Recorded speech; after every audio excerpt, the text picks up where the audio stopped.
One Media, ili wa kwanza kupata habari zinazojiri hapa Bongo. Usisahau kubonyeza alama ya subscribe iliyoko chini ya video hii. Asante. Mtazamaji wa Bongo One Media, karibu tena katika YouTube channel yetu, tukizidi kukujuza taarifa na habari mbalimbali ambazo zinajiri ndani lakini pia na nje Tanzania. Na moja ya taarifa kubwa zaidi ambazo tunakujuza ni maandalizi ya klabu ya Young African kuelekea mchezo wa kimataifa wa ligi ya mabingwa barani Afrika, ukiwa ni mchezo wa mzunguko wa 3 hatua makundi, na hapa wanaenda kukutana na timu ya National Al Ahly. Sasa yako mambo mengi makubwa ambayo klabu ya Yanga Sports Club wanaenda kukutana nayo katika mchezo huu. Unaambia kwamba Okello na Yanga kazi wanayo, Al Ahly waandika barua nzito. Ndio taarifa kubwa zaidi ambayo nakujuza siku ya leo.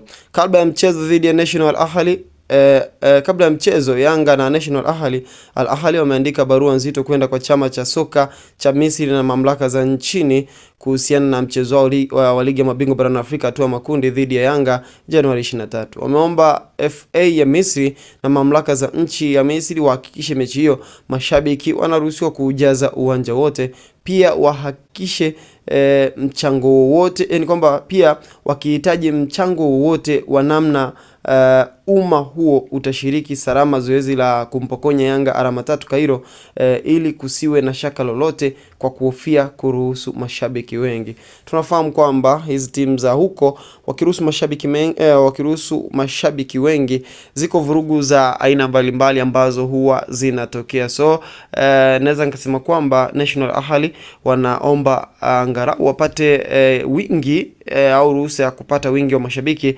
lakini kuwekwa usalama ili pasitokee vurugu na kadhia ambazo zinaweza zikapelekea labda wao kufungiwa kwa namna moja au nyingine. Lakini wanataka wingi wa mashabiki ili waweze kuhakikisha wanapata matokeo yenye kuridhisha dhidi ya klabu ya Yanga. Hii inaweza ikawa ni pigo kwa namna moja au nyingine, namna Yanga inavyoandaliwa ili ipate kichapo dhidi ya National Ahly.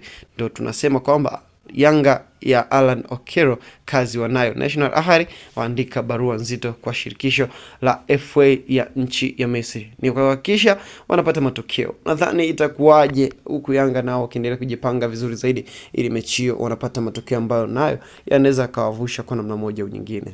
Unazungumziaje taarifa hii? Shaka katika upande comment section. See you next time. Bye bye.